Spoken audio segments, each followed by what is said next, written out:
Bismillahirrahmanirrahim.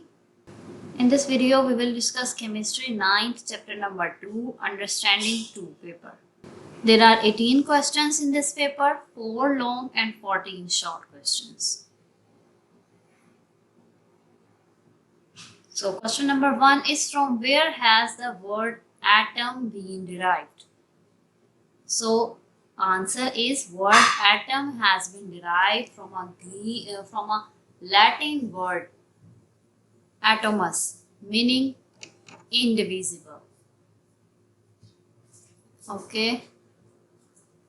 In the book, on the first introduction page, it is written here. The name atom has derived from the Latin word atomus, meaning indivisible. Okay. Next. Who revealed that atom is made up of subatomic particles? Again on this page. From here, answer starts till here, till there. ठीक है, यहाँ से यहाँ तक का आपका answer होगा.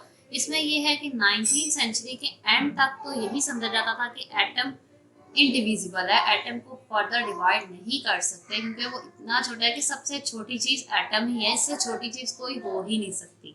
ठीक है, लेकिन 20th सेंचुरी के बिगिन में कुछ साइंटिस्ट आए, Goldstein, J Thomson, Rutherford, Bohr and other scientist. इन्होंने रिवील किया कि नहीं, एटम जो है उससे छोटी चीजें हैं. वो कौन कौन सी हैं? Electron, proton, neutron. एटम इनसे मिलके बना है और दीज आर कॉल्ड सब atomic particles. Next, how does electron differ from neutron? Difference लिखेंगे आप, इलेक्ट्रॉन एक साइड पे, न्यूट्रॉन एक साइड पे, बीच में लाइन ड्रॉ करेंगे. ठीक है. नेक्स्ट, आप क्या क्या डिफरेंसेस लिख सकते हैं? फर्स्ट तो इनके चार्ज का डिफरेंस आप लिख सकते हैं कि electron is the subatomic particle of atom which has negative charge. Neutron is the subatomic particle of atom which got no charge, which is neutral. Second difference आप लिख सकते हैं, electron revolves around the nucleus in the circular orbits. ठीक है, electron nucleus के around, outside revolve करते हैं. जबकि न्यूट्रॉन के बारे में आप लिखेंगे, neutron is present inside the nucleus. Okay, इस तरह से आप ये दो डिफरेंसेस लिख सकते हैं. Next, who was max Planck?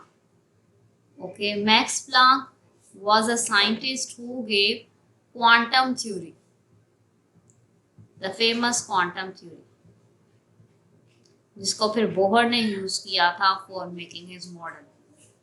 तो यहाँ पर भी मेंशन है quantum theory of max Planck. Okay, आप थ्योरी के बारे में लिखना चाहें तो आप ये लिख सकते हैं, the energy of a revolving electron is quantized as it revolves in the orbits of fixed energy. यहाँ तक आप इसका लिख सकते हैं. नेक्स्ट, आप ये लिखेंगे कि in 1918 Nobel prize in physics was awarded to Max Planck for his work on the quantum theory. ठीक है.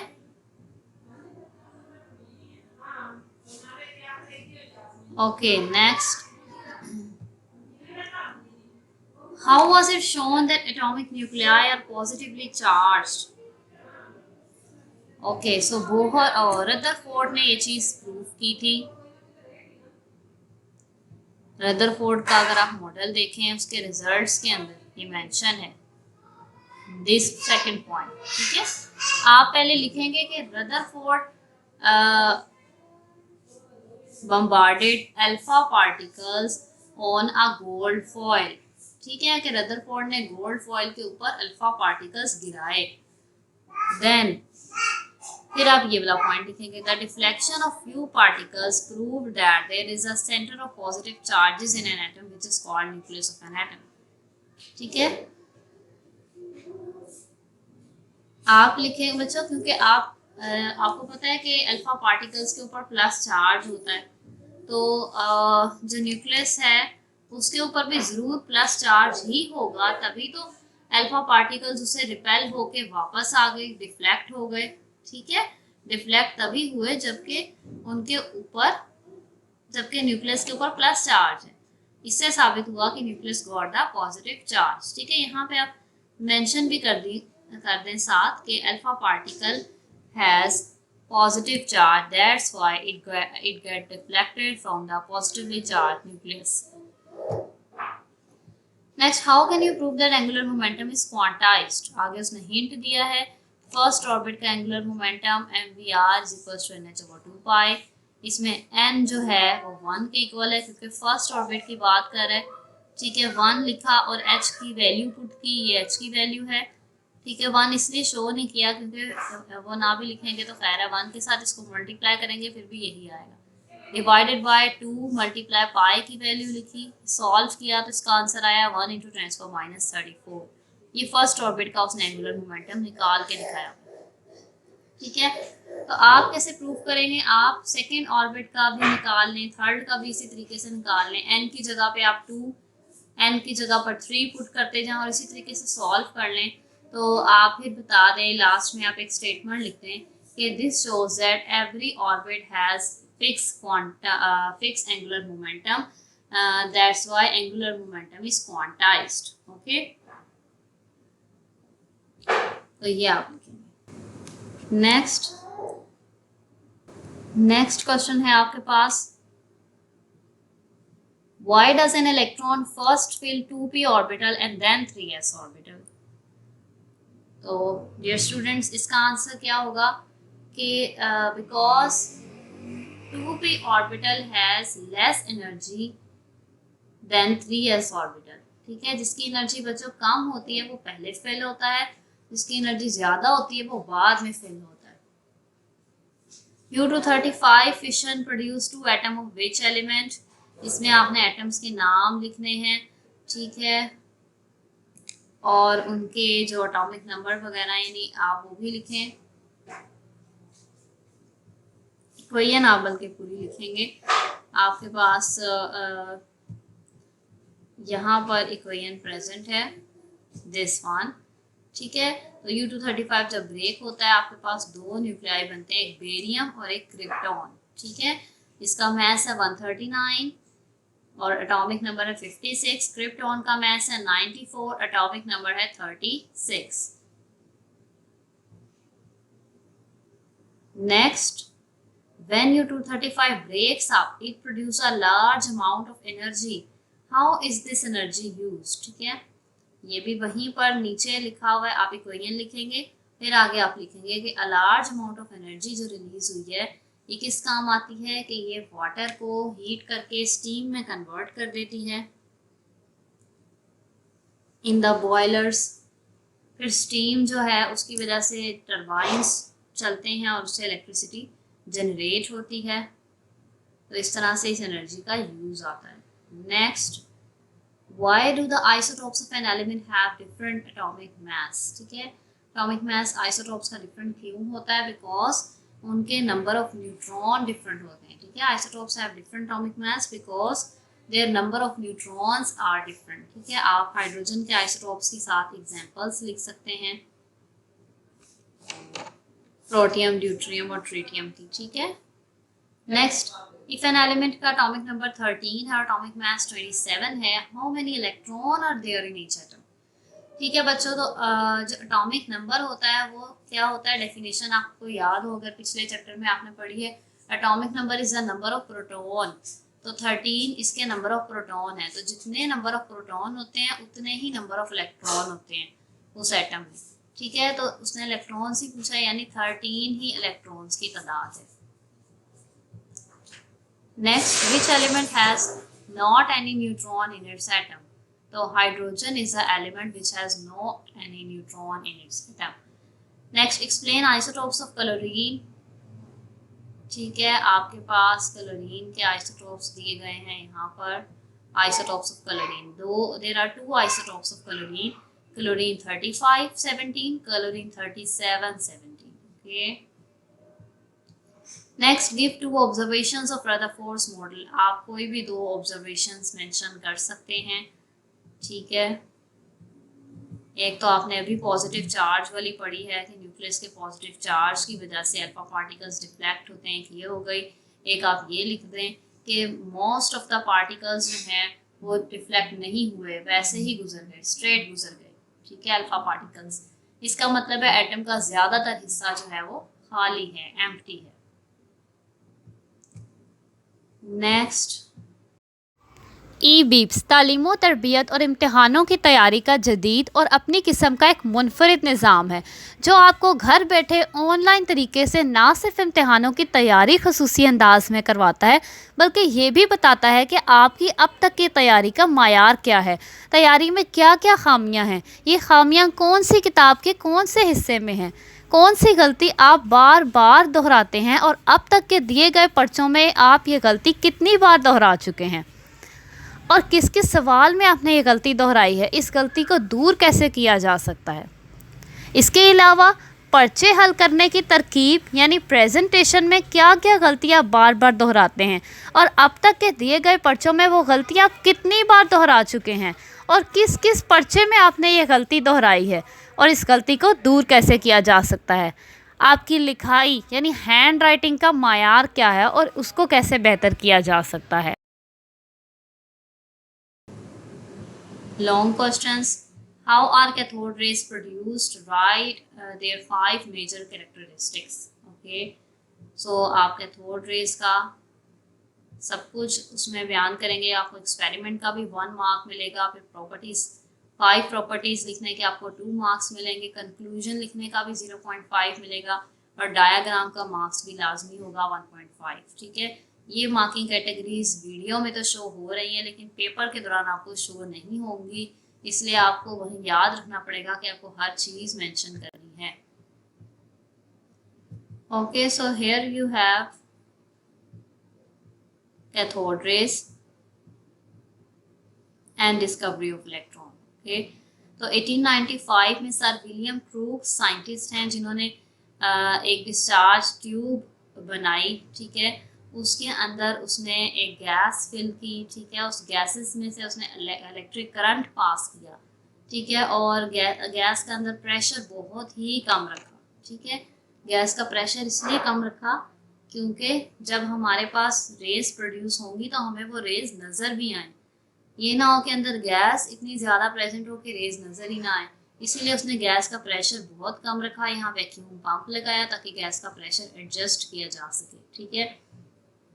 और इलेक्ट्रिक करंट उसने बहुत ज़्यादा रखा, ठीक है, ताकि कैथोड रे ज़्यादा बने और नज़र आए, ठीक है। ये जो बैटरी है इसके साथ इसकी जो बड़ी लाइन होती है वो पॉजिटिव चार्ज होती है, तो बड़ी लाइन के साथ जो कनेक्ट है वो पॉजिटिव चार्ज है यानी कि एनोड, और जो सेकंड लाइन है जो छोटी लाइन है उसके साथ जो कनेक्ट है वो है कैथोड, उस पर माइनस चार्ज है, ठीक है। तो उसने क्या किया, उसने जब इनमें से करंट पास किया, अच्छा गैस का प्रेशर की जो वैल्यू है बहुत इंपॉर्टेंट है, -418, ठीक है।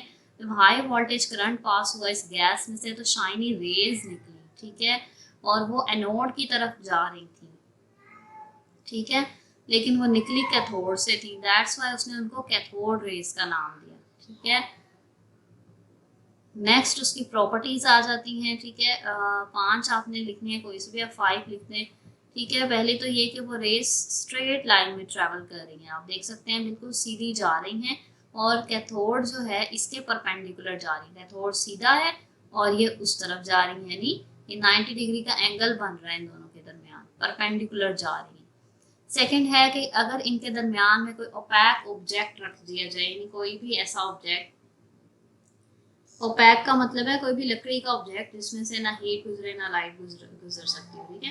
कोई ऐसा ऑब्जेक्ट रख दिया जाए इनके रास्ते में तो ये तो उसका शेडो बना देंगे, ठीक है, बहुत शार्प शेडो बनाएंगे। तो उसके अलावा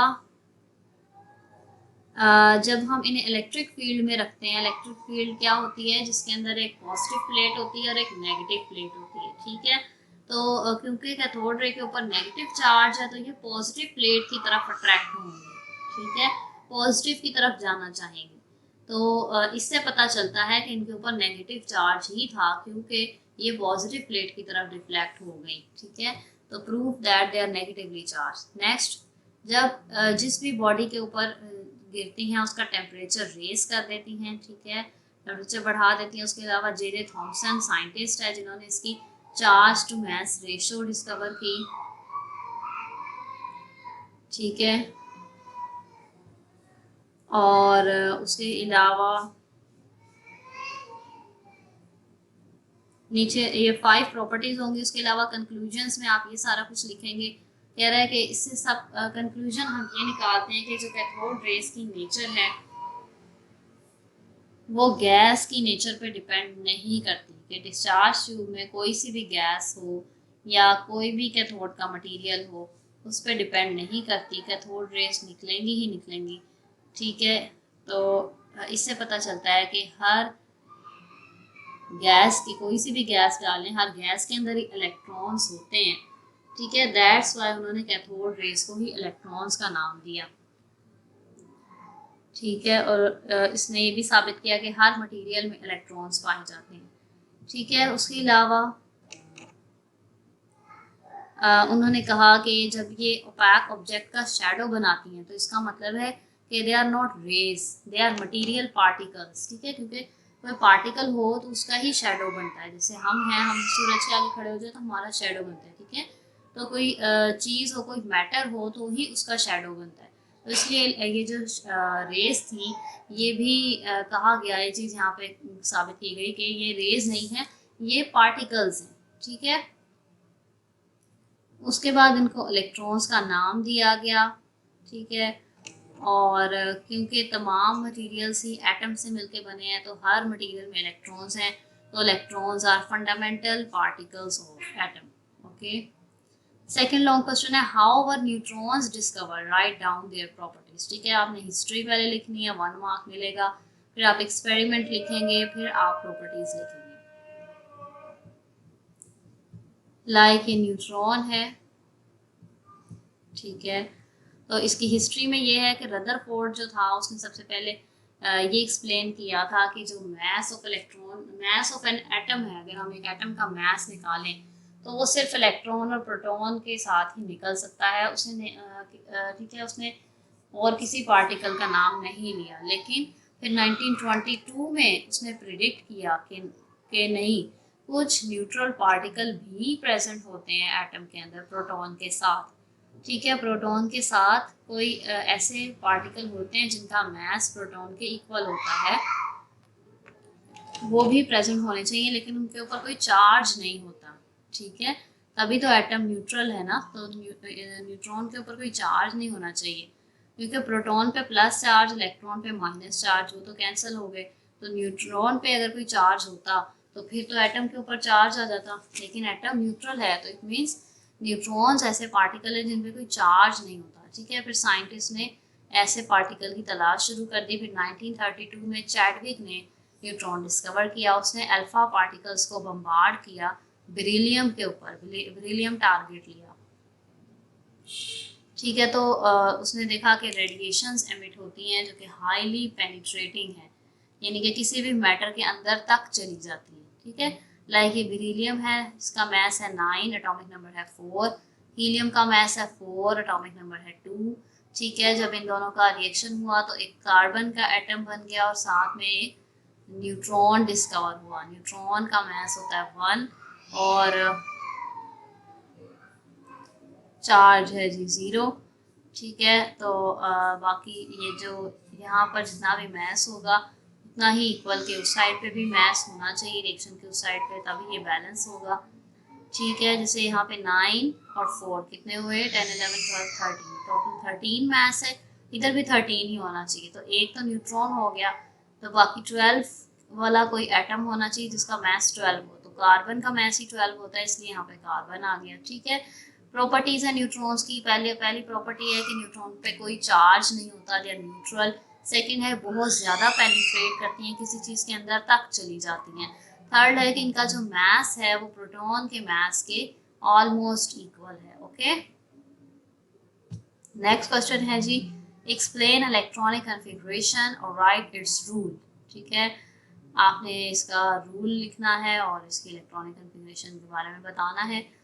ठीक है, इलेक्ट्रॉनिक कन्फिग्रेशन जो है वो आपके पास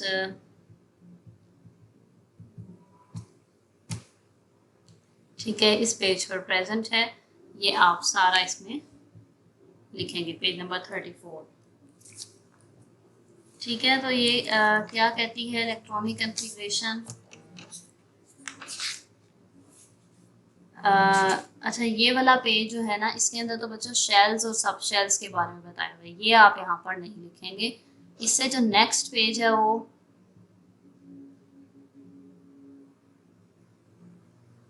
मेरी बुक में वो पेज यहाँ पर मिस है, लेकिन आपके पास लाजमी होगा। ठीक है, इससे नेक्स्ट पेज है पेज नंबर 35। तो वहाँ पे जहाँ पे लिखा है electronic configuration of first 18 elements, वहाँ से आपने स्टार्ट करना है इसका आंसर। ठीक है, वो वाला टॉपिक इसमें आएगा। उसमें सबसे पहले इलेक्ट्रॉनिक कन्फिग्रेशन की डेफिनेशन है कि distribution of electron in the various shells and sub shells according to their energy is called electronic configuration. यानी इलेक्ट्रॉन्स को बच्चों आप डिस्ट्रीब्यूट करना है शेल्स में और सब शेल्स में, लेकिन किस तरह डिस्ट्रीब्यूट करना है, इस तरह करना है कि सबसे पहले इलेक्ट्रॉन जाते हैं सबसे लो एनर्जी वाले शेल में या सब शेल में, फिर उससे ज़्यादा हाई एनर्जी वाले सब शेल में, फिर उससे हाई वाले में, फिर उससे हाई वाले में। ठीक है, यानी इंक्रीजिंग एनर्जी के हिसाब से जो हैं इलेक्ट्रॉन्स वो वेरियस शेल्स और सब शेल में जाते हैं इलेक्ट्रॉन। ठीक है, तो उसके अलावा उसमें वो कहता है कि जो मोस्ट स्टेबल और ग्राउंड स्टेट इलेक्ट्रॉनिक कन्फिग्रेशन है वो है सबसे लोएस्ट एनर्जी, यानी लोएस्ट एनर्जी वाला शेल सबसे ज़्यादा स्टेबल होता है। ठीक है, तो इसलिए लोएस्ट एनर्जी में सबसे पहले इलेक्ट्रॉन जाएंगे, फिर हायर एनर्जी में जाएंगे एंड सो ऑन। फिर maximum capacity of a shell आ जाती है। ठीक है, maximum capacity of a shell क्या है कि के शेल में 2 इलेक्ट्रॉन आ सकते हैं, एल शेल में 8 आ सकते हैं, एम शेल में 18 आ सकते हैं और एन शेल में 32 इलेक्ट्रॉन्स आ सकते हैं। फिर उसके अलावा जो सब शेल्स हैं उसमें भी एस सब शेल जो है सबसे ज़्यादा न्यूक्लियस के करीब होता है, उसकी एनर्जी सबसे कम होती है, तो सबसे पहले इलेक्ट्रॉन उसमें जाएगा, फिर पी में जाएगा, फिर नेक्स्ट। ठीक है, और जो सब शेल हैं उनके अंदर भी उसने कैपेसिटी मैक्सिमम कैपेसिटी बताई हुई है। एस सब शेल में 2 इलेक्ट्रॉन आ सकते हैं, पी में 6 आ सकते हैं। ठीक है, उसके बाद चंद चीज़ें हैं जो हमें माइंड में रखनी पड़ेंगी इलेक्ट्रॉनिक कन्फिग्रेशन लिखने के लिए। ठीक है, वो क्या है, हमें नंबर ऑफ इलेक्ट्रॉन्स पता हो, फिर हमें sequence of shells and sub shells पता हो एनर्जी के हिसाब से। ठीक है, फिर हमें मैक्सिमम नंबर ऑफ इलेक्ट्रॉन्स पता हो कि एक शेल में मैक्सिमम कैपेसिटी क्या है शेल की और सब शेल की। ठीक है, और फिर आप साथ में 1-2 एग्जाम्पल्स लिख देंगे। ठीक है, नेक्स्ट है explain isotopes of carbon, chlorine and uranium. तो ये है जी हमारे पास कार्बन की आइसोटोप डायग्राम भी आपने लाजमी बनानी है, ड्रॉ करनी है। ठीक है, कार्बन के 3 आइसोटोप्स होते हैं। ठीक है, तीनों का एटॉमिक नंबर तो आपको पता है 6 ही है, लेकिन एटॉमिक मास इनका एक का 12 है, एक का 13 है और एक का 14 है। ठीक है, इसमें वो कहता है कि सबसे ज़्यादा अबंडेंट का मतलब है सबसे ज़्यादा दुनिया में कौन सा पाया जाता है, वो है जी C12। ठीक है, 98.9%, इसलिए ज़्यादातर हम इसी को यूज़ करते हैं। देन C13 एंड C14 सिर्फ 1.1% पाए जाते हैं, ये भी आपने लाजमी लिखनी है इनकी। सबसे पहले आपने तादाद लिखनी है कि 2 आइसोटोप है, इसका अलग से आपको नंबर मिलेगा, फिर आपने उनके नेम्स के अलग नंबर होगा। ठीक है, परसेंटेजेस का अलग होगा, डायग्राम का अलग होगा, हर चीज़ लिखनी है। ठीक है, आप इन सब के अंदर जी प्रोटॉन तो 6 ही हैं, लेकिन न्यूट्रॉन्स की तादाद डिफरेंट है, 6, 7 और 8। ठीक है, तो ये आपने ड्रॉ करने हैं। पहले शेल में आपको पता है 2 ही इलेक्ट्रॉन आ सकते हैं, तो 2 उन्होंने बनाए हुए। फिर दूसरे शेल में बाकी के 4 इलेक्ट्रॉन आ जाएंगे, क्योंकि इसका एटॉमिक नंबर है 6, तो टोटल 6 इलेक्ट्रॉन है। फिर है क्लोरीन के दो आइसोटोप्स होते हैं, Cl3517, Cl3717। फिर यूरेनियम है, उसके तीन आइसोटोप हैं, U234, U235, U238। ठीक है, और कहता है U238 92 जो है वो 99% पाया जाता है, यानी सबसे ज़्यादा ये वाला पाया जाता है 238 वाला, इसलिए इसको ही सबसे ज़्यादा यूज़ किया जाता है। ये इनके आइसोटोप्स हो गए। So this was your paper discussion. Best of luck.